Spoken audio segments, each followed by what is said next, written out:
Muy buenas tardes, sean bienvenidos en esta tarde de martes 8 al panel 1 que organiza el Colegio Nacional de Ingenieros Químicos y Químicos. La verdad es que tengo el honor y el gran gusto de presentarles a ustedes, a nuestros panelistas. Creo que es el primer panel y el panel de lujo. Ojalá que no me escuchen mis compañeros del IMIC y de la Sociedad Química de México, pero tenemos con nosotros al doctor Francisco Barnés de Castro. Francisco Barnés de Castro nació en México el 11 de septiembre. Felicidades por tu cumpleaños por adelantado, Francisco.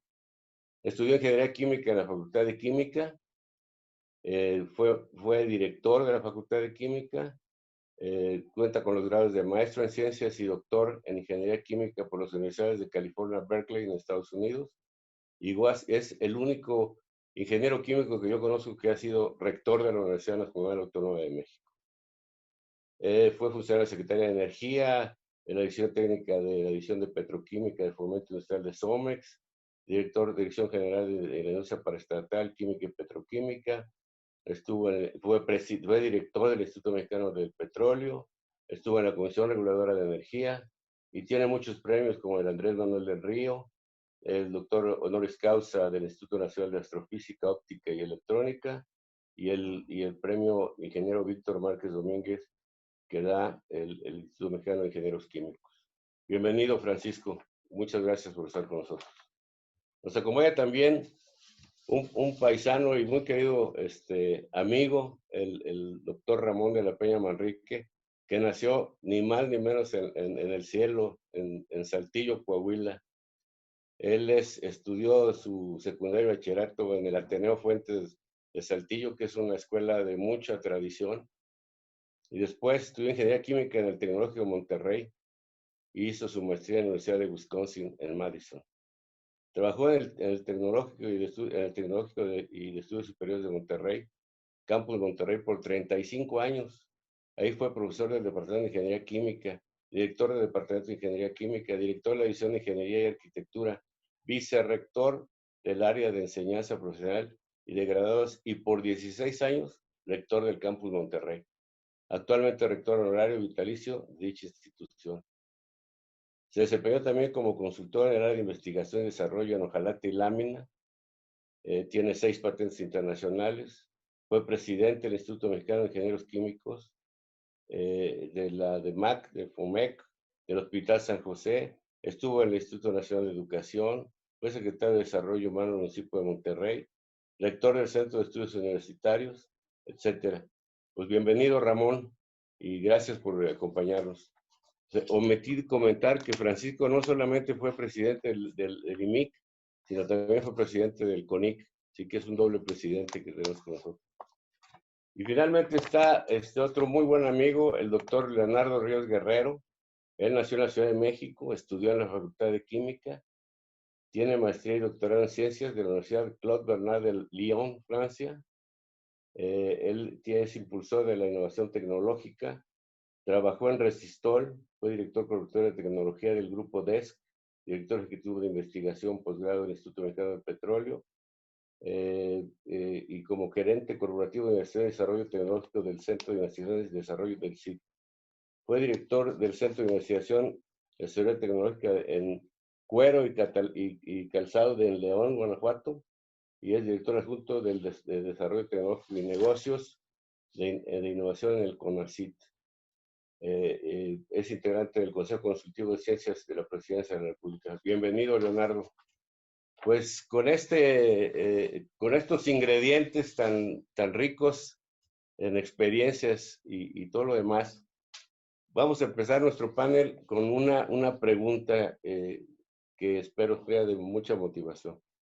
Francisco Barnés, doctor, ¿cuál es la situación actual y futuro de los profesionales de la ingeniería química y de la química? Bueno, seguimos teniendo uno de los mejores sistemas de formación de químicos e ingenieros químicos en el conjunto de las universidades públicas y privadas del país. Yo creo que la calidad de la enseñanza en México ha seguido creciendo y fortaleciéndose, reduciéndose la brecha que había entre las grandes instituciones y las de menor jerarquía. Sin embargo, el impulso, el desarrollo que tenía la industria química en el país en la segunda mitad de la década del siglo pasado se ha venido frenando en los últimos años. En parte porque nuestra industria líder, Petróleos Mexicanos, ha perdido fortaleza, ha perdido dinamismo, ha perdido crecimiento. Y en parte porque la industria que dependía de los insumos básicos que proporcionaba Petróleos Mexicanos, a medida que la producción de estos insumos ha venido reduciéndose, pues ha perdido fortaleza y ha perdido capacidad de competir a nivel internacional. Y nos hemos vuelto cada vez más dependientes de importaciones de productos químicos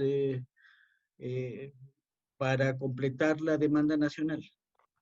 Esto no quita que siga habiendo grandes oportunidades para los profesionales de la química y que sigan siendo de los mejores pagados en la actividad profesional en México, pero ya no tiene el mismo dinamismo, las mismas oportunidades de crecimiento, los mismos retos para la mayoría de los egresados que teníamos hace unos cuantos años. Ok. Ramón, doctor de la Peña, ¿qué hace diferente al sistema allá en el norte del país y en especial del TEC de Monterrey? Fíjate que para mí la carrera de química, ingeniería química, yo diría que es de las pocas disciplinas que en esencia no han cambiado, solo se han enriquecido. Pues los temas siguen siendo los mismos: balance de materia, balance de energía, diseño de plantas químicas, diseño de reactores, etc. Una gente estudia ingeniería química con el mismo libro de fenómenos de transporte que yo estudié, con los mismos libros de balance de materia, balance de energía, diseño de reactores, diseño de plantas químicas. Sin embargo, la pregunta que yo me hice entonces, ¿qué es lo que ha cambiado? Primero, mi regla de cálculo, que nos servía para multiplicar, dividir, sacar raíz cuadrada, logaritmos, senos y cosenos, de repente pasó a una calculadora digital, luego una computadora difícil de manejar, luego la computadora la tenemos enfrente y ahora la traemos hasta en el bolsillo. Entonces, la pregunta que yo me hice, bueno, ¿y quiénes originaron el cambio? Personas como nosotros, innovadoras, creativas. Fue la aportación de nuestra generación, porque todo este cambio empezó en 1960. Pero se ha fortalecido la ingeniería química gracias a los sistemas automáticos de control de procesos químicos, por ejemplo. Pero también se han inventado en el camino de los emprendedores y creativos, pues se han inventado nuevos productos, nuevos compuestos químicos, hasta nuevas medicinas. Pero sí, como dice bien Francisco, el reto es que no ha crecido debidamente toda la industria química y petroquímica en nuestro país. De mis alumnos egresados, el 20% trabaja en las áreas de procesos y de ingeniería química. El resto, el 80%, termina trabajando en otras áreas. Y muchos de ellos terminan siendo directores generales de las empresas. Que eso refleja mucho la inteligencia y el liderazgo que tienen o tenemos los químicos e ingenieros químicos. Yo diría que nos deberíamos de sentir orgullosos, efectivamente, porque en química, ingeniería química, estudian gente muy inteligente, muy creativa, muy innovadora y también muy emprendedora. Pero necesitamos apoyarlos para que eso ocurra. Ok, Ramón. Doctor Ríos, y en su opinión, ¿qué le está faltando a los ingenieros químicos actuales? Yo lo que veo es una gran evolución, una gran transformación, como decía Paco y Ramón. Claro, de la industria petroquímica estamos pasando a la industria de materiales avanzados. En el futuro el ingeniero químico va a tener que trabajar mucho más, ya lo hace, pero mucho más en esos materiales para la industria automotriz, electrónica, aeronáutica. Materiales avanzados, metalúrgicos, cerámicos, poliméricos y mezclas de todos esos, ahí está el futuro. ¿Cómo estamos transformando nuestras carreras de ingeniero químico de lo tradicional, de la destilación, de la petroquímica, hacia nuevos materiales? Ya lo están haciendo varias universidades, unas muy bien, otras tal vez no tanto. Pero yo creo que ahí está el futuro, enfocarnos a nuevos materiales inteligentes que no contaminen la industria química. También tenemos ese problemita de que nos dicen que somos contaminadores. No es cierto. Podemos resolver, podemos hacer química del futuro limpia. Entonces, nuestros ingenieros químicos ya están transformándose, están caminando hacia alto valor agregado, ya no commodities, alto valor agregado. ¿Cuesta mucho trabajo? Sí, pero yo creo que ahí está una parte muy importante que tenemos que desarrollar en nuestras universidades. También nuestros ingenieros químicos, como decía Paco, son excelentes. Vamos a nivel mundial e internacional, tenemos capacidades técnicas iguales o mejores que los extranjeros. Nos falta una cosa, el emprendimiento. A veces nada más lo que queremos hacer es repetir recetas, asimilar, pero nos ha faltado también emprendimiento de alta tecnología, que el ingeniero químico, el químico, podría ser un catalizador para que a nivel nacional tengamos todo eso, Héctor. Ok. A finales de los 90s se planteó, yo me recuerdo en la Facultad de Química con el doctor Basúa, creo que era el director de la facultad, se planteó la problemática, y esta pregunta la hago por los químicos, porque normalmente como ingenieros químicos casi siempre queremos hablar de la ingeniería química, pero se planteó el problema de que la carrera de químico estaba empezando a tener bajas matrículas y que tenía poca participación de los estudiantes. ¿Qué se ha hecho o cómo ha evolucionado esa situación, doctor Bernés?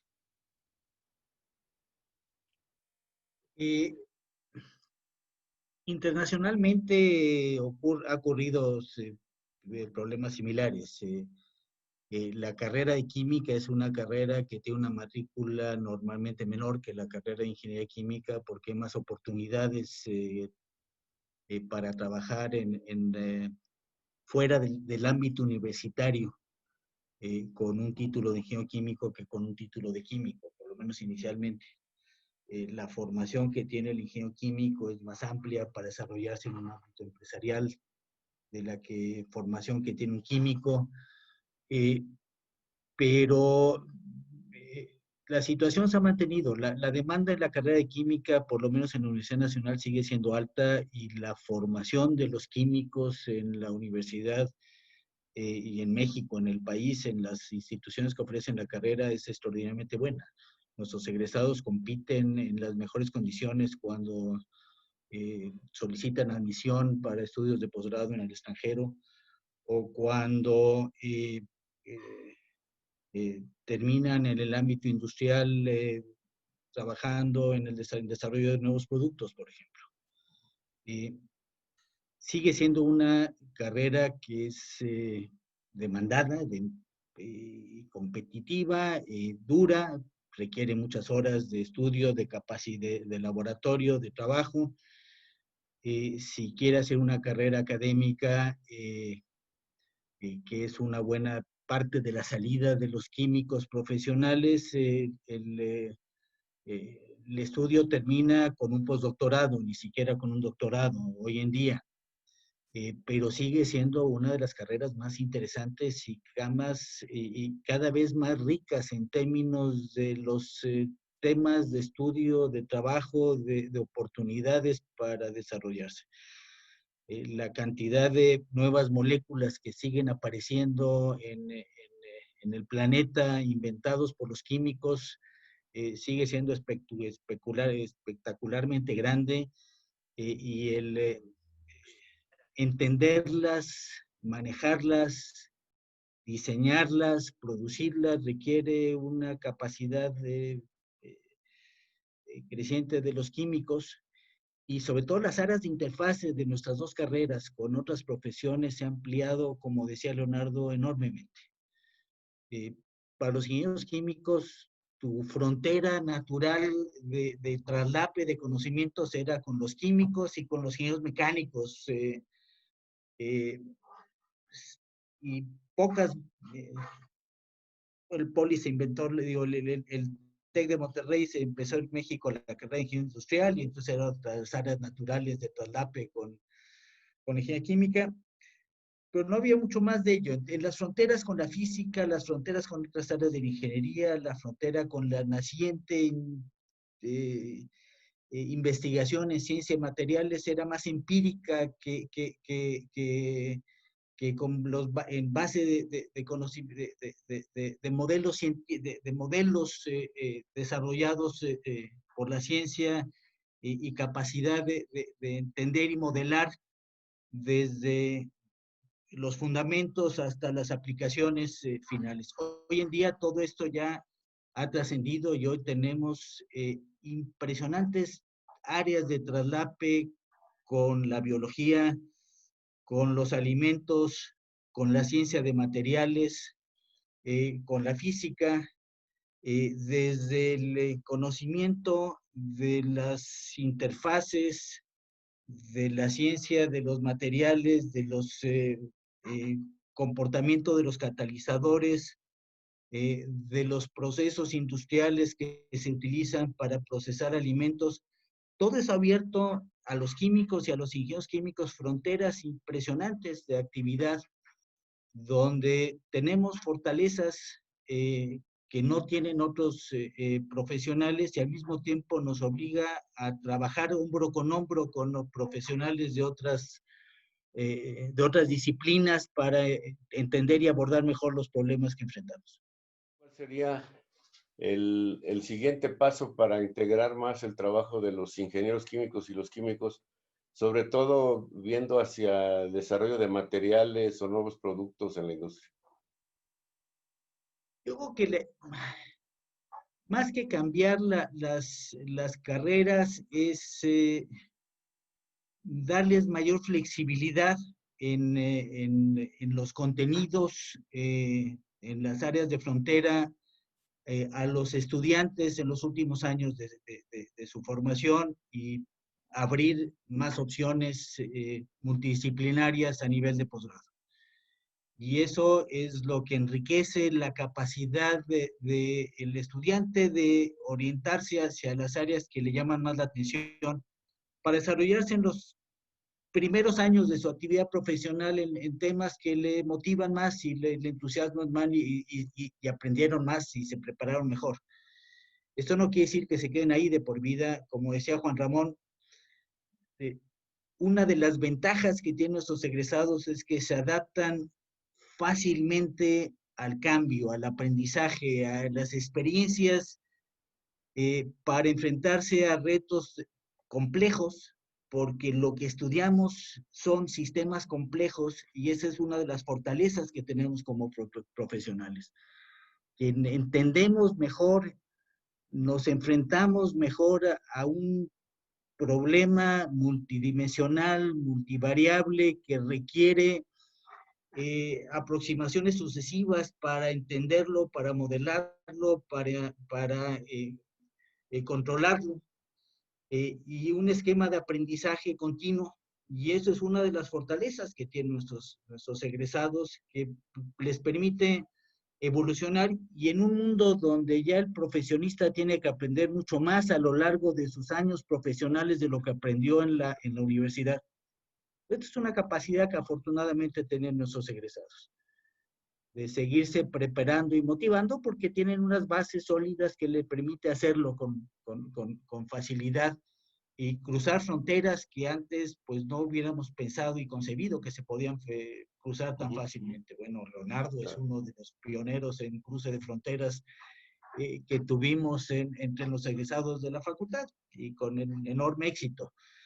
Hoy en día esto lo hacen nuestros egresados con mucho más frecuencia y, como dice Juan Ramón, además les damos una preparación en que muchos de ellos acaban siendo los directores de los grandes conjuntos empresariales, aún de aquellos que no tienen nada que ver con la química en en su origen, ¿no? En su actividad sustantiva como actividad industrial. Un comentario me gustaría de los tres respecto a esto que acaba de mencionar, doctor. Esta educación continua, si bien existe en las universidades, departamentos de educación continua, me parece que nos hace falta tener más cuidado de los egresados de los 5 a los 20 años de profesión. O sea, no pensar que uno va a aprender solo, sino ir diseñando una carrera posterior a la carrera que realiza uno en la universidad y seguir estudiando, pero con una dirección. Porque la especialización a veces llega por el lugar de trabajo, por lo que te asignan, casi nunca por lo que te gusta hacer. Y creo que ahí hay un filón que tenemos que manejar. No sé si quieran hacer un comentario. Si quieres, Ramón, por favor. Sí, fíjate que siguiendo el tema de Francisco, para mí el químico y el ingeniero químico puede ser empleado, puede ser emprendedor o puede ser un inventor creativo. Y la gran mayoría de los químicos tradicionales terminan, muchos de ellos, trabajando en los laboratorios como empleados. Entonces yo diría que una manera de enriquecer esos programas educativos y sobre todo los posteriores es fortalecerles el saber cómo emprender un nuevo negocio, pero también cómo ser inventor creativo. Ahí de hecho estamos promoviendo mucho en varios lugares, en los tecnológicos regionales, el programa de inventor creativo, con 4 etapas. La primera es identificar si Héctor tiene talento creativo. Y si lo tiene, entonces vamos a fortalecer el hábito de estar buscando oportunidades, incluida la investigación y desarrollo, pero no necesariamente exclusivamente ese camino. Luego el tercero, cómo ayudarte a que lo registres y patentes. Y la cuarta es cómo te ayudo a venderlo, a quién venderlo o cómo iniciar un nuevo negocio con respecto a ese nuevo producto o servicio. Y las oportunidades están donde quiera. Yo, por ejemplo, fui a una exposición de Isis y la serpiente emplumada aquí en Monterrey. Y de repente veo un ataúd, me asomo y veo 2 figuras y les pregunto, ¿y esas qué son? Isis y Osiris. ¿Y por qué las pusieron ahí? Porque querían que los faraones se fueran envueltos en brazos de la divinidad. Entonces dije, caray, entonces yo debo de diseñar un ataúd donde está la Virgen de Guadalupe, la Virgen de San Juan de los Lagos y el Santo Cristo de la Capilla, que es ahí el santo más importante en el estado de Coahuila. Y luego ya que tengo eso registrado, voy con el dueño más importante de las funerarias en Coahuila y le digo, te vendo esta idea. Y le encantó la idea. ¿En cuánto me la vendes? Bueno, en lo que vendes 50 ataúdes.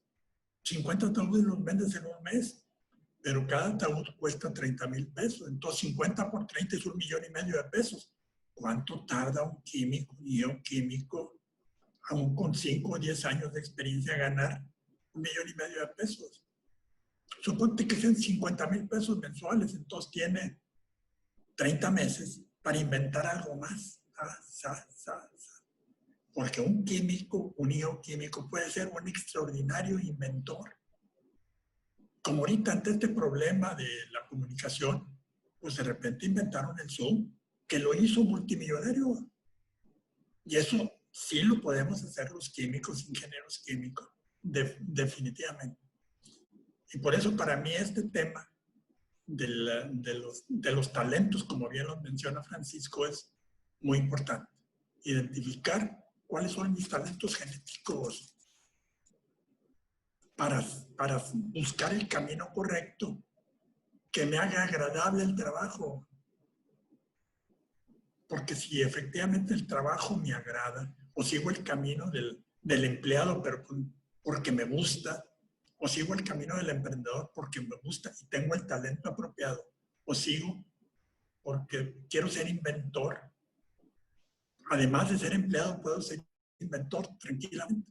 Y de hecho, parte de lo que estamos promoviendo también en las empresas es, oye, Identifica quiénes de tu gente tienen talento creativo. Júntalos y proponles que te den apoyo para nuevos productos, nuevos servicios, cómo cambiar X1, cómo cambiar X2, cómo cambiar X3. Y escúchalos cada 15 días y dales un premio cada mes. Y estos estarían felices, encantados en apoyarte en la empresa. Ese es otro camino para aprovechar el talento creativo, innovador y emprendedor, más todo lo que conoce de química y de ingeniería química. Por cierto, por ejemplo, en el TEC creamos la carrera de ingeniero químico administrador.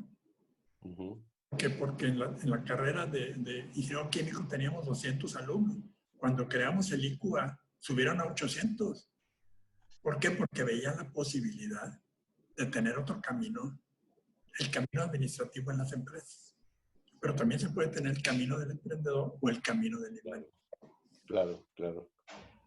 Doctor Ríos, hemos escuchado conceptos muy interesantes, pero ¿qué hay del trabajo en equipo?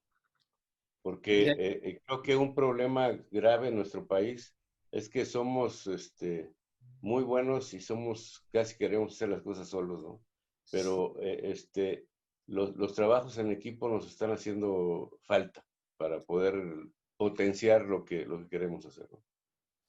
Diste la clave, yo creo. Bueno, todo lo que dice Paco, lo que dice Ramón es completamente cierto. Coincido con todos ellos. El químico tiene unas habilidades extraordinarias que no tenemos los ingenieros químicos, ¿eh? Cuando me dicen, vamos a desarrollar un nuevo material lamelar y no sé qué, con estructuras, como ingeniero puedo entender algo, pero el químico es el único que lo puede hacer, que lo puede llevar a la realidad. Y ya luego trabajando en equipo, como dice Héctor, con los ingenieros, no nada más químicos, de operación, de calidad, de seguridad, podemos entonces escalar y llevar a cabo el desarrollo tecnológico. Como te platicaba rápidamente, voy a hacer un paréntesis, cuando yo entro con apoyo de Paco, entro a Resistol, porque Paco decía que la vinculación entre la UNAM y Resistol iba a ser muy importante, etc. Los primeros años no nos fue nada bien, Paco, no sé si tú... Benito Bucay hizo cosas extraordinarias, crea un centro de investigación, plantas piloto, nos puso en una torre de marfil a varios investigadores, químicos, ingenieros, etcétera, de México. Pero no éramos exitosos. Hasta que no empezamos a trabajar en equipo con la gente de planta, de operación, con los vendedores, los que saben comercializar, los que saben de negocio, es cuando sí llegamos al gran éxito. Porque el éxito en la industria se mide en beneficios. No nada más para una persona, ¿no? También ahí tenemos que aprender a que los beneficios sean más equitativos, más, digamos, socialmente justos. Y eso también lo podemos hacer trabajando en equipo con la sociedad, ¿no? Doctor Barnés de Castro, ¿qué nos platica sobre los posgrados? ¿Se han incrementado el interés de los jóvenes por estudiar un posgrado? ¿Hay las oportunidades? ¿Tiene sentido estudiar un posgrado? Yo creo que cada vez tiene más sentido estudiar un posgrado. Abre muchas más oportunidades de trabajo y sobre todo abre oportunidades al estudiante para encontrar e identificar lo que mencionaba Ramón hace un momento, qué es lo que nos gusta hacer, qué es donde nos sentimos fuertes, qué es lo que nos divierte practicar de nuestra profesión, porque es mucho más entretenido trabajar en algo que te resulta ameno, que te sientes comprometido, que te sientes que estás contribuyendo y que te enriquece personalmente, que trabajar en una rutina donde tu vida es una en el trabajo y otra cuando ya te liberas de él y te vas a hacer otras ocupaciones que son las que te hacen vivir. Los que hemos sido afortunados profesionalmente somos los que hemos disfrutado plenamente tanto nuestra actividad profesional como la que desarrollamos fuera de ella. Y en ese sentido el posgrado abre oportunidades a todos los jóvenes y cada vez son mayores las oportunidades que se les abren y cada vez es una experiencia que en muchos lugares de trabajo se valora, se aprecia y se reditúa. Afortunadamente para los jóvenes, hoy en día México ofrece en un buen número de instituciones educativas, posgrados en química y ingeniería química de muy alta calidad, competitivos a nivel internacional. Vamos, un doctorado en la Facultad de Química de la UNAM, de química o de ingeniería química, tiene una formación y un reconocimiento similar al de la mayor parte de las grandes universidades del mundo. Hoy en día en las universidades del país hay 5, 6 o 10 universidades que forman parte de la lista amplia de universidades que se reconocen a nivel internacional. Y por tanto ya no es tanto un tema de si me quiero quedar en el país y entonces ya no puedo hacer un posgrado, me tengo que salir del país para hacer un posgrado. No, ya las oportunidades son mucho más amplias. Sigue habiendo un alto número de estudiantes nuestros egresados que aspiran a tener la doble experiencia de hacer un posgrado y vivir en otra sociedad, en otra cultura, aprender otro idioma o practicar otro idioma si ya lo dominan. Y tener una experiencia y una vida más amplia, algunos de ellos, y cada vez desafortunadamente, como comentábamos antes de empezar esta plática, es mayor el número de chamacos mexicanos que optan por este camino, abren la ruta, se terminan una maestría, un doctorado y deciden quedarse fuera.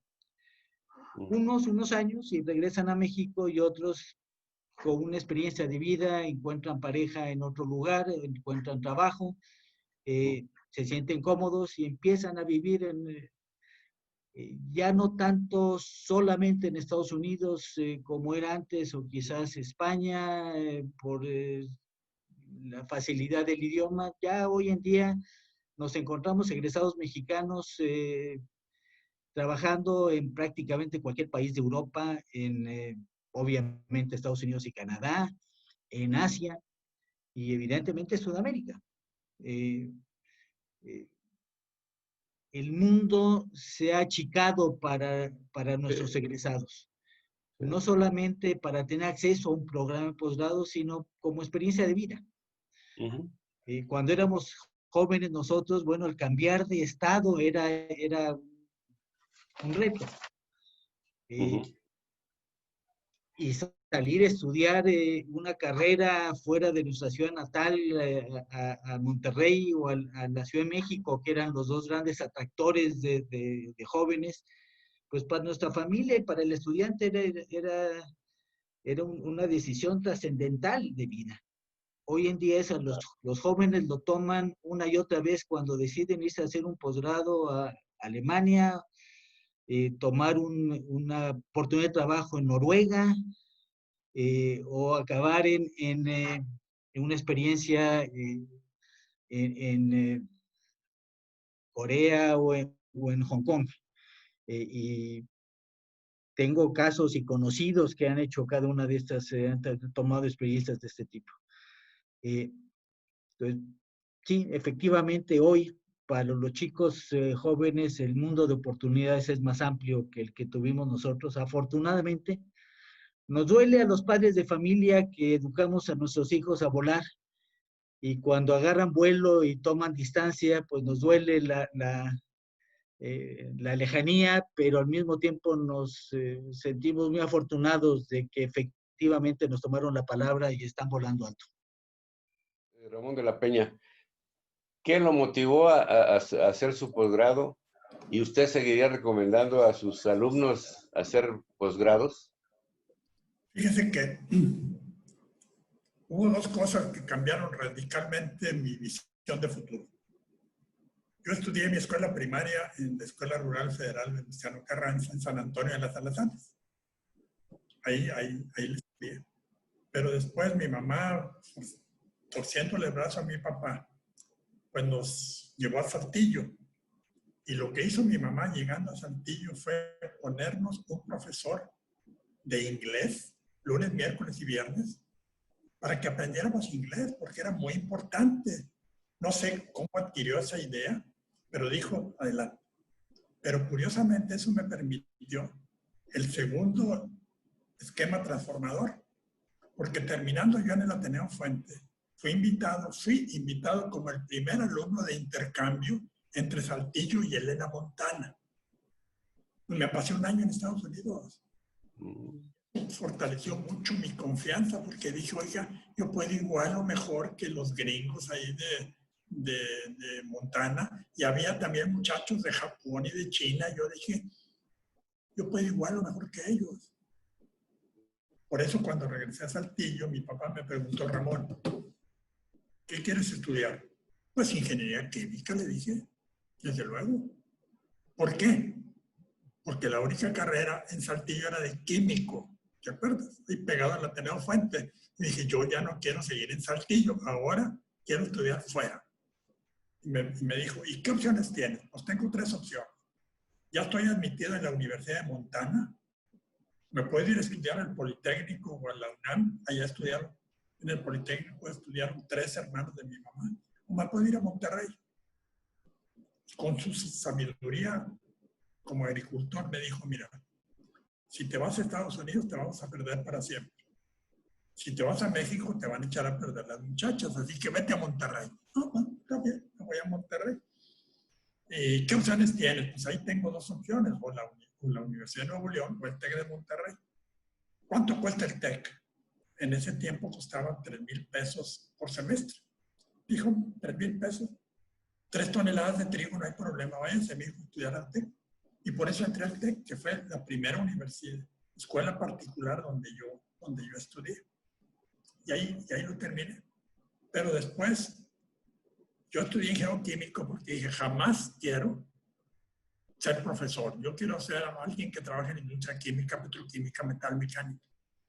Pero el rector me dijo, mira Ramón, si te quedas a trabajar un tiempo con nosotros, te vamos a mandar a que saques una maestría en la Universidad de Wisconsin, en Madison, que es la número 1 en ingeniería química en el mundo.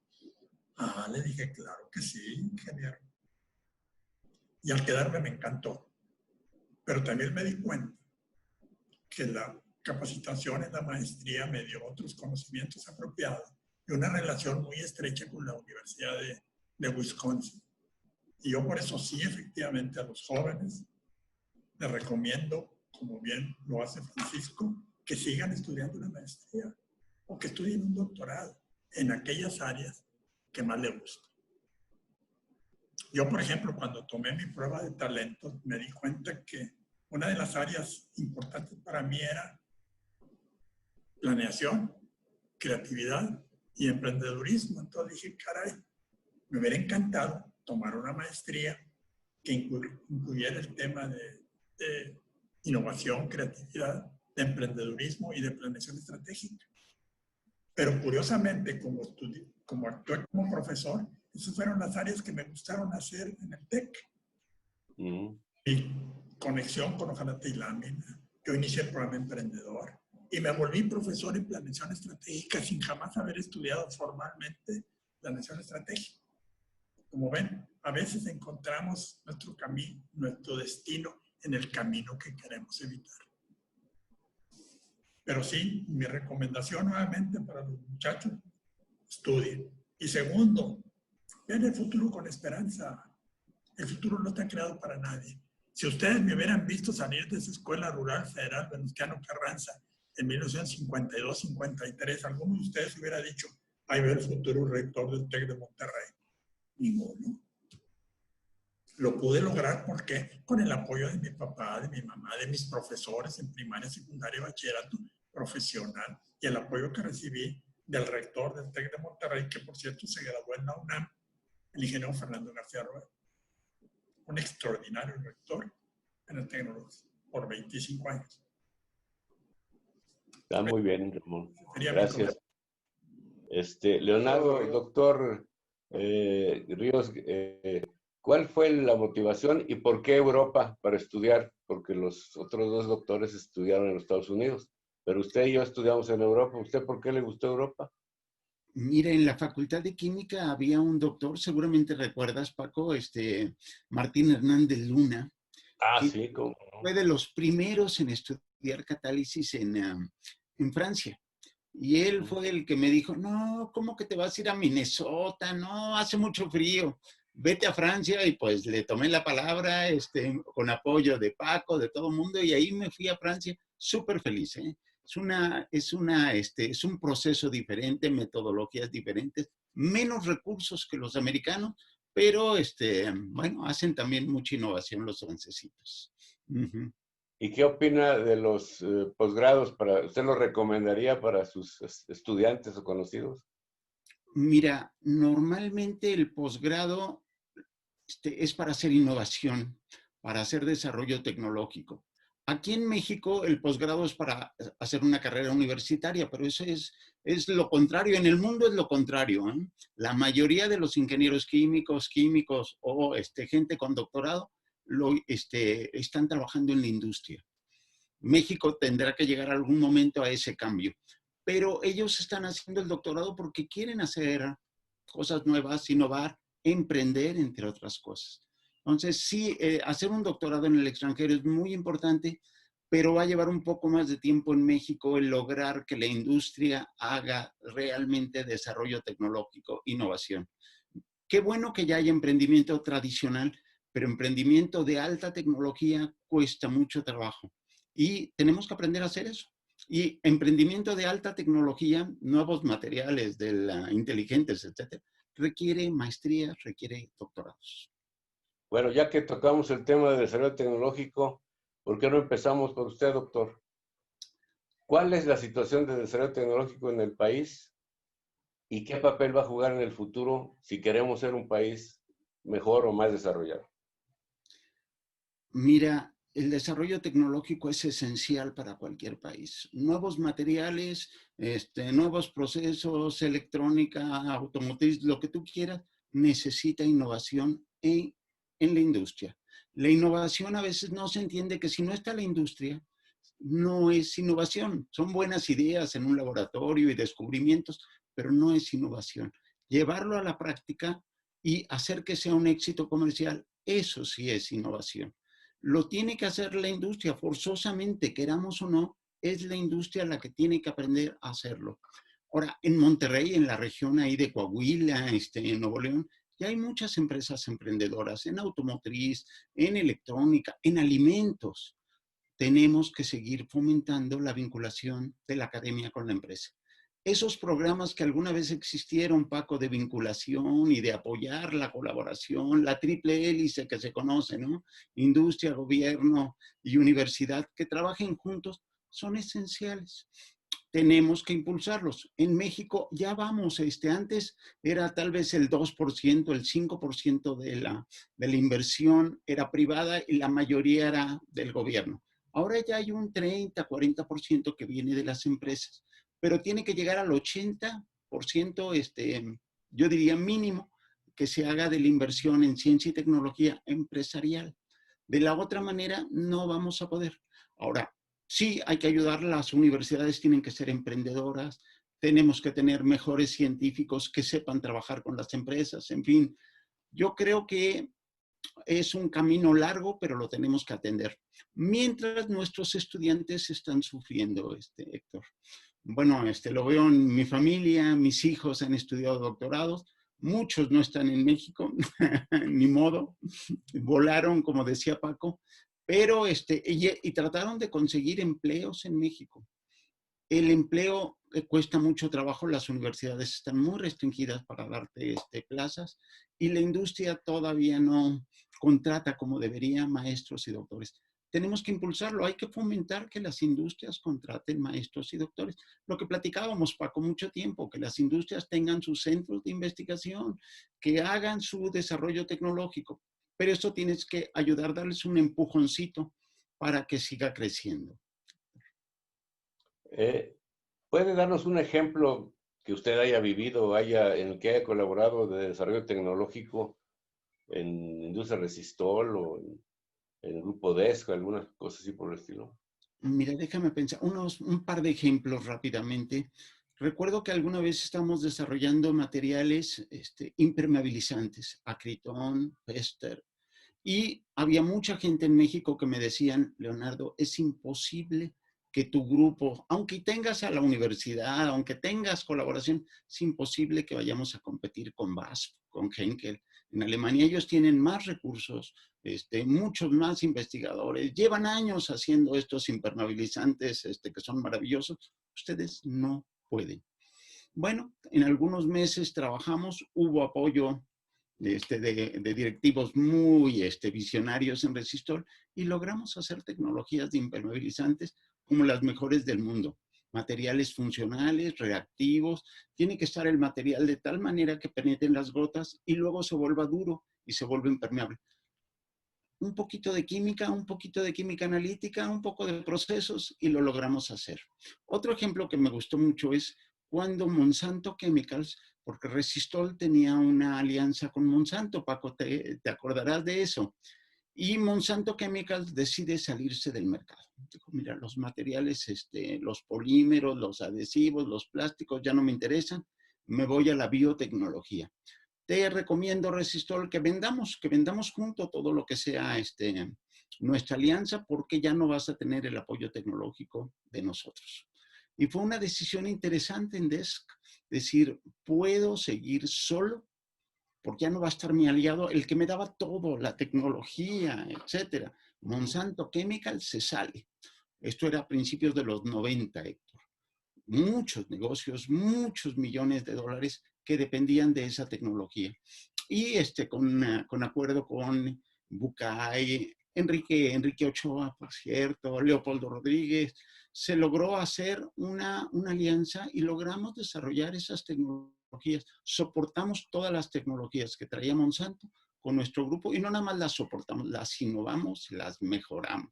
Entonces, ese es otro ejemplo muy interesante. Nada más para darte una idea, Héctor, en esa época creo que Monsanto decía que el valor de esto eran como $1,000 millones, 1,200 millones de dólares de inversión en México.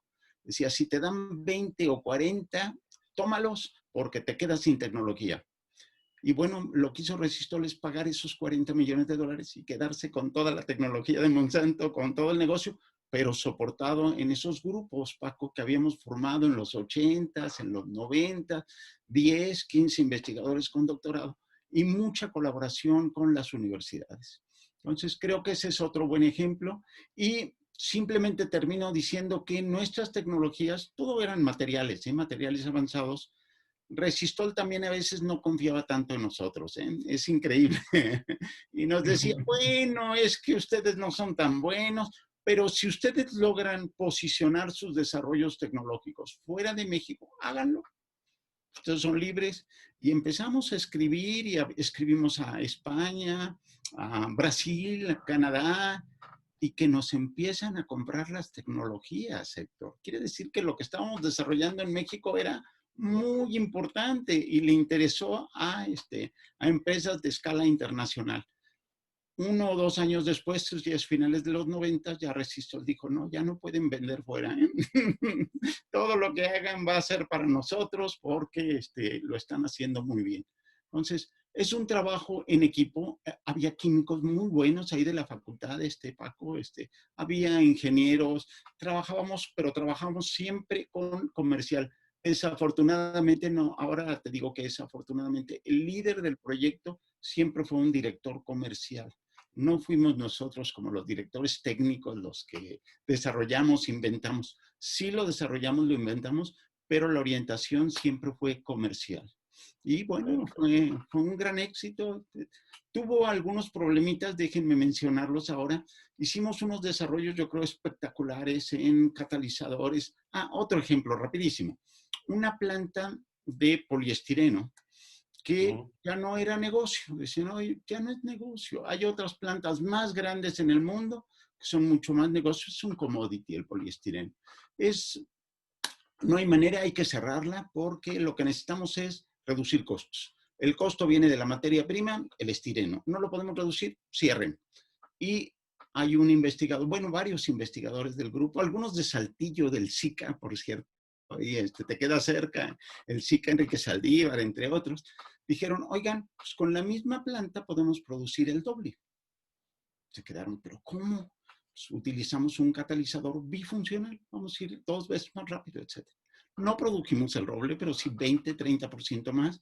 Y fue un éxito increíble. Con la misma planta estás produciendo mucho más. Y en vez de eso fue una manera de reducir los costos y de hacer que ese negocio sea viable. Aún ahora está compitiendo. Otro ejemplo, déjenme mencionarlo, lámina acrílica. ¿Te acuerdas, Paco? Seguramente. La lámina acrílica es un commodity, son los canceles de baño. Es commodity de commodities. Igual nos decían, qué pena, hay que cerrar esta planta porque ya hacer lámina acrílica ya no podemos. Roman House lo hace mucho más, bla, bla, bla, bla.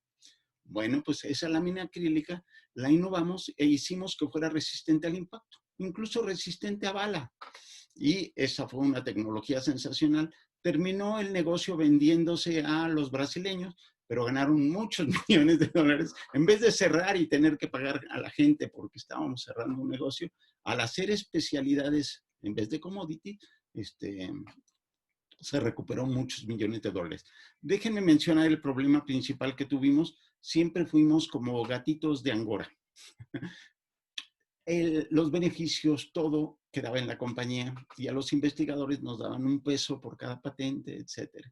Ahí hay este reparto equitativo como que nos falló Leopoldo, yo, no lo vimos bien y bueno, pues llega un momento en que los mismos investigadores dicen, ¿saben qué? Me conviene irme a otro país, me ofrecen mejores condiciones que esto, pero todo lo demás funciona muy bien, es nada más saberlo implementar.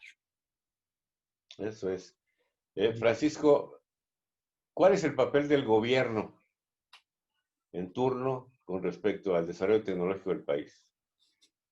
Creo que los países que más han logrado avanzar en desarrollo tecnológico, los gobiernos han entendido su función, que es promover la investigación científica y tecnológica, particularmente en las áreas donde ni la ciencia universitaria ni la tecnología empresarial quieren apostar.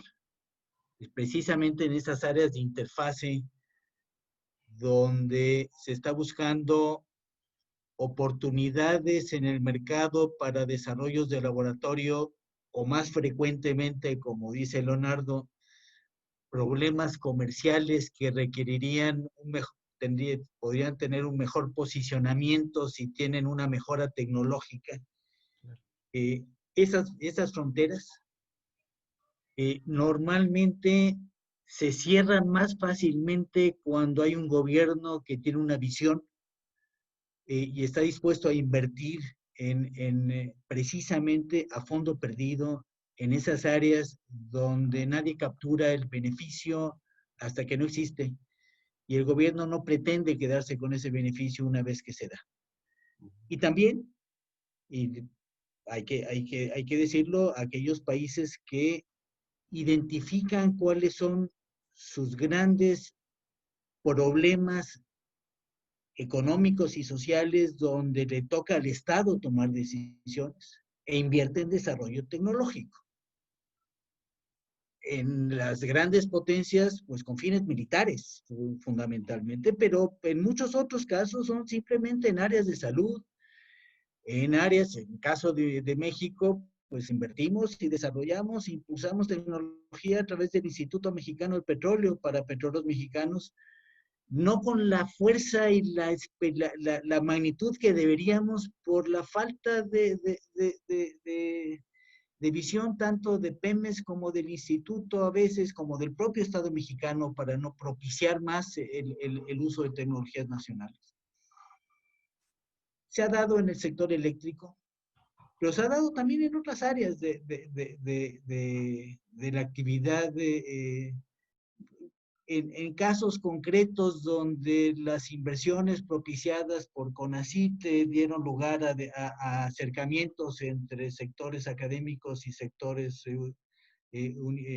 empresariales, y tarde o temprano algunos encontraron un camino para tener mejoras tecnológicas y mayores avances.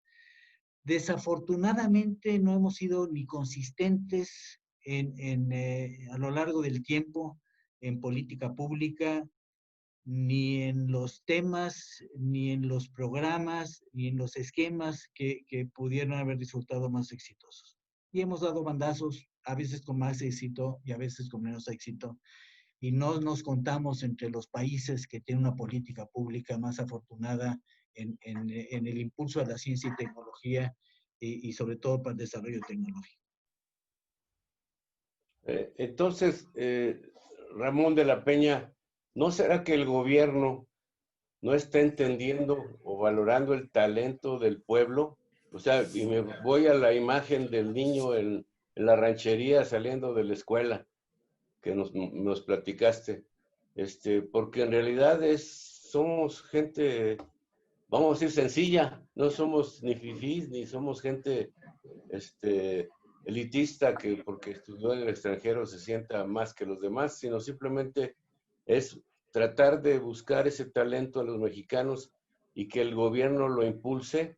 Yo no creo que el doctor que gana el premio Nobel sea único, ¿no? El doctor Molina, sino yo creo que debe haber varios que puedan llegar a ser, si no premios Nobel, del nivel del premio Nobel. Entonces, ¿cuál sería tu comentario, Ramón, respecto al talento y a la búsqueda de ese talento en los mexicanos, pues? Pues, mira, primero, y luego, he visto en las diferentes organizaciones en las que yo he participado, que primero lo tienen que querer. O sea, el presidente y el secretario de Educación deben decir, efectivamente, nosotros debemos de promover el talento creativo y aprovechar ese talento creativo que tienen los mexicanos. Bueno, y por eso para mí es muy importante que las universidades y las escuelas instalen dentro de sus programas académicos el tema del inventor creativo, de veras. Porque ese tema del inventor creativo puede fortalecer extraordinariamente. Y no necesariamente en las empresas, porque algo, por ejemplo, después de yo trabajar en Hojalata y Lámina, yo trabajé del 6.8 al 8.4 como asesor en investigación y desarrollo y las patentes que efectivamente logré consolidar ahí con ellos. De repente muchas de las grandes empresas de México son vendidas a empresas extranjeras. Y se está promoviendo mucho que vengan a México empresas extranjeras a poner su empresa, pero no necesariamente están haciendo la investigación y desarrollo con gente mexicana, sino que la están haciendo en su país. O sea, por ejemplo, una empresa transnacional que tiene plantas en México, en Sudamérica, en Europa, pues tiene su centro de investigación allá en Estados Unidos. Y lo mismo pasa con Alemania, y lo mismo pasa en China. China ocurre exactamente lo mismo. Por eso lo que mencionan de que efectivamente el gobierno debe tener como una estrategia central, decir, yo quiero promover el talento emprendedor y creativo en los mexicanos. Y le voy a pedir al secretario de Educación que de alguna manera lo implante de una manera formal en los programas universitarios, en la maestría y en el doctorado, sin duda. Y se puede basar mucho en el mensaje que te envié, porque el último proyecto que yo quise implantar en el TEC fue un programa de emprendedores. No una cultura de emprendedor, sino tú te vas a recibir como emprendedor y tienes que pasar por todo ese proceso para capacitar. Pero la pregunta que me hice es, bueno, ¿y cómo saber que ese muchacho tiene talento emprendedor? Si no, pues a lo mejor pierde el tiempo y yo pierdo el tiempo con él. Y en eso me encontré una investigación muy interesante que se llevó a cabo en Estados Unidos, con 2,5 millones de gente por 15 años, para ratificar la hipótesis de que todos nacemos con talentos genéticos, organizacionales y personales. Entonces yo me dije, oye, Pancho Villa y Emiliano Zapata, 2 analfabetas, hicieron cosas extraordinarias. ¿Por qué? Pues porque tenían talentos genéticos, don de mando, carisma, liderazgo. Entonces ellos identificaron los 34 talentos relacionados con lo que tienen esos 2,5 millones de gente. Talentos como analítico, armonía, carisma, competitivo, comunicación, don de mando, empatía, emprendedor, bueno para idear cosas, responsable. Y tener una prueba en internet en donde me identifican los 5 talentos de los que yo los tengo. Y después lo que hicimos nosotros fue estructuramos esos 34 talentos y los integramos en lo que llamamos competencias organizacionales y personales. Y yo encontré 8 que son esenciales, que deberíamos de fortalecer en todos los mexicanos, estudien lo que estudien. Imagínate que le fortalecemos su talento de creatividad, manejo de emociones, emprendedor, liderazgo, calidad, planeación estratégica, relaciones humanas y comunicación efectiva. Se vuelve una persona extraordinaria. Pero si yo identifico que él tiene talento creativo, digo, este puede ser un inventor creativo. O tiene talento emprendedor, este puede ser emprendedor. Pero además, si tiene liderazgo, sabe manejar las emociones, planeación estratégica, calidad, relaciones humanas y comunicación efectiva, puede ser un extraordinario administrador, puede ser un extraordinario presidente municipal y gobernador. Y esa sería la recomendación que yo le haría al secretario de Educación, decir, oye, vamos a promover que en todos los programas educativos, independientemente de lo que estudien, tengan la prueba de los talentos para saber en qué eres bueno, pero también que tomen esos módulos educativos para fortalecerles eso y además los orienten en qué tipo de trabajo para que efectivamente, como dijo Francisco, pues le encante el trabajo. Fíjate que yo una vez fui a la Ciudad de México y tomé el taxi para el hotel. Me fui platicando con el taxista, pero se empezó a quejar de todo. Del PRI, del PAN, del PRD, del dueño del carro, de las autoridades, de todo. Hasta que le pregunté, bueno, ¿y qué es lo que te gusta? Ah, dice, me gusta el domingo, porque ese día me voy a mi pueblo y lo paso con mi familia, con mis abuelos, y la pasamos extraordinariamente bien. Luego dije, ¿qué pensará este taxista cuando regrese el domingo en la noche a la Ciudad de México? Y diga, chin, y mañana es lunes. Nomás disfruta los domingos. Y por eso es muy importante lo que dijo Francisco, trabajar en algo que me guste. Porque si me gusta, la voy a hacer bien. Claro. Y si me gusta ser creativo e innovador, pues la empresa lo identifica, como bien dijo acá nuestro colega, con todos los programas en los que él, o los proyectos en los que él intervino. Y si la empresa hubiera dicho, oye, este muchacho es creativo y le hubiera dado un dinerito cada mes, todavía estaría haciéndoles productos y servicios de una manera extraordinaria. Ese también es lo que debe hacer el dueño de la empresa. Por ejemplo, allá en Estados Unidos, las universidades dicen, no, lo que tú inventaste es mío. No, tú toma un 20-30% y dale al profesor el 70% y te va a querer extraordinariamente bien. Esa es otra estrategia que también se puede seguir en las empresas, universidades y promovidas por el mismo gobierno. Ese sería mi comentario. Pues yo creo que ahora con esta situación económica por la pandemia, etcétera, se va a requerir mucha gente que innove.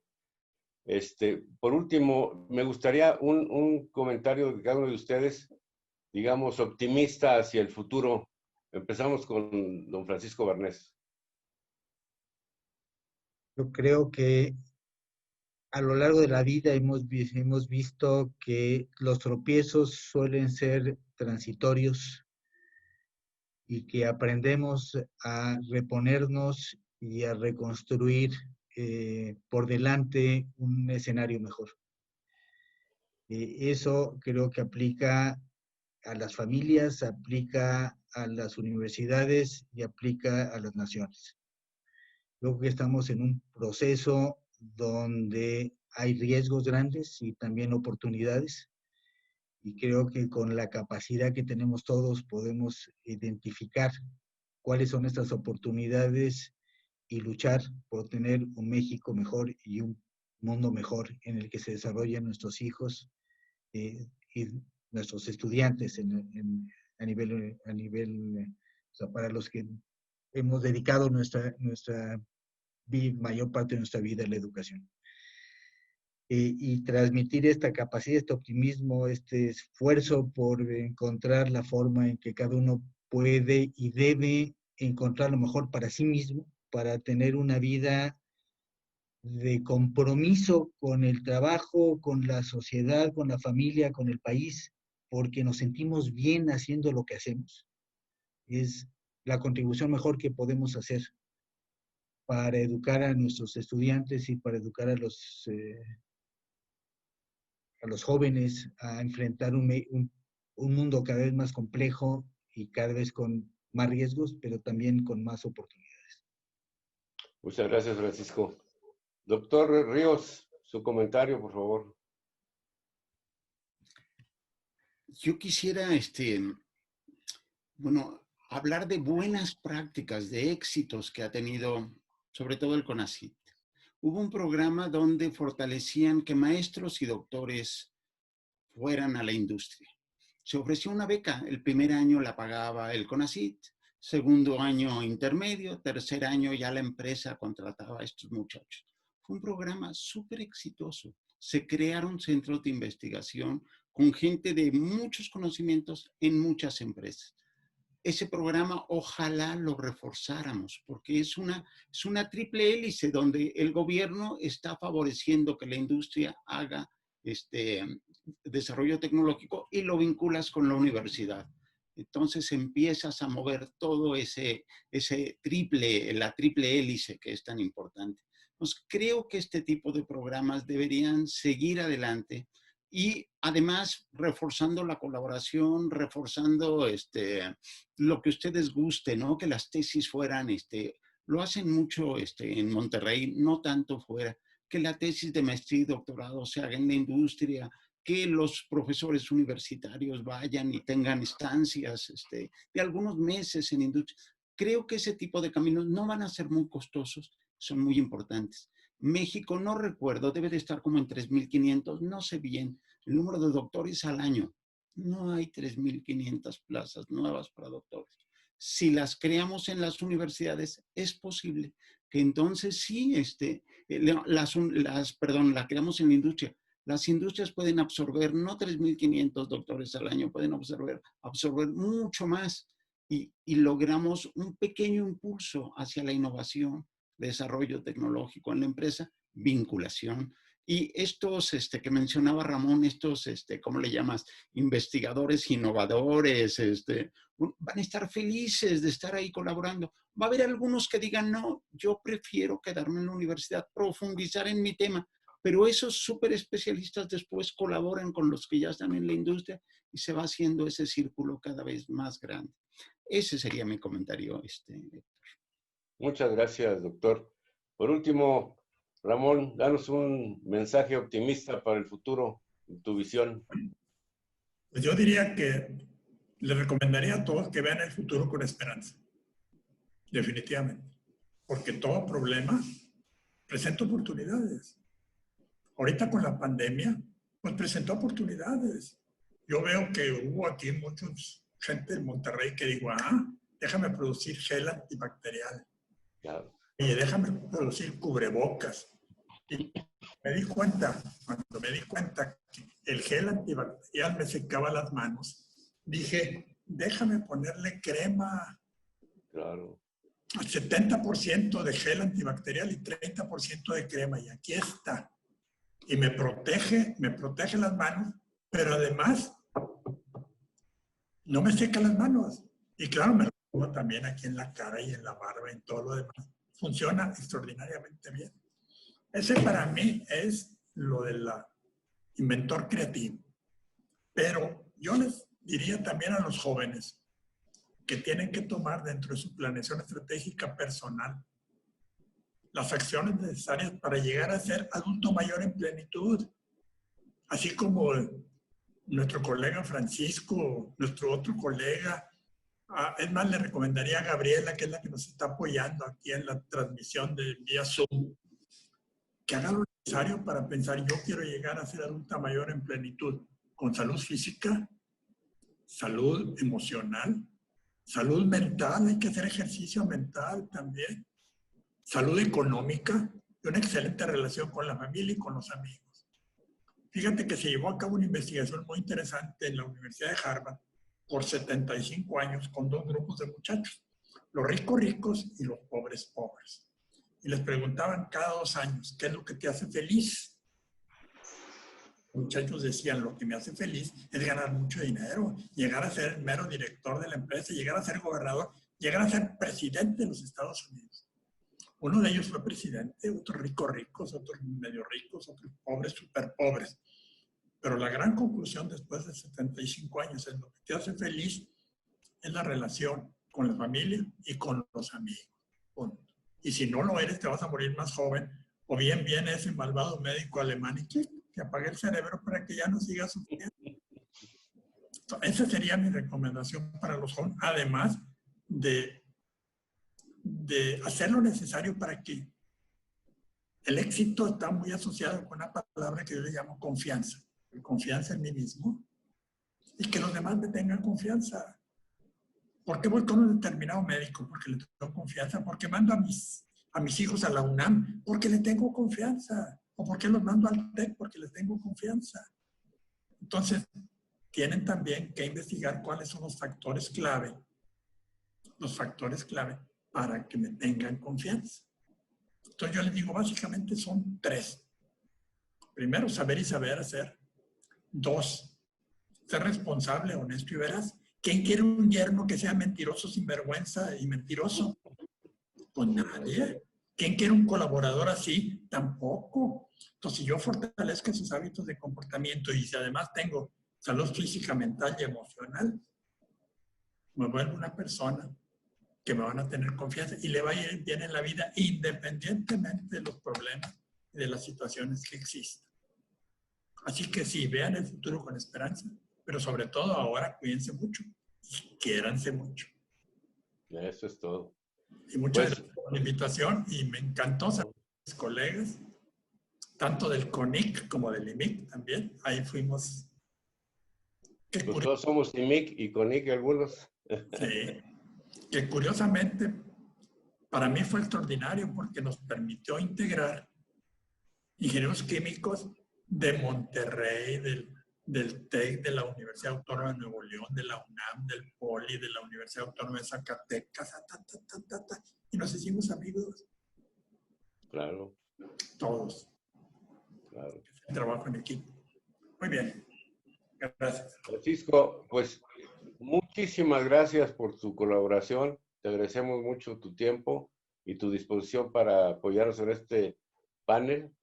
De nuevo, te deseamos un feliz cumpleaños, que será próximamente el día 11 de septiembre. Ramón, igualmente, muchísimas gracias. Seguimos en contacto. Ustedes son mi familia profesional y mis amigos aparte. Y Leonardo, pues igualmente encantado de conocernos y que sigamos muy bien todo este proceso de la nueva normalidad. A los que nos escuchan, les pedimos que continúen con el foro. Va a haber muy buenas pláticas, pero en especial les recomiendo el viernes 11 la mesa de cooperación, que es un ejemplo de un ingeniero que estudió en Alemania, que es de Guatemala, pero que unió a los emprendedores con los peritos y con los industriales y busca oportunidades de negocio. Entonces, ese es algo de lo que hemos estado platicando aquí y que va a ser muy interesante. Va a ser el viernes a las 5 de la tarde. Es una presentación de media hora, pero es una presentación muy interesante. Pues, por mi parte, nuevamente, muchas gracias a todos. Gracias por acompañarnos y nos estaremos viendo en las siguientes transmisiones. Muchas gracias. Héctor. Un abrazo a todos, Paco. Un Abrazote. Ramón, un placer.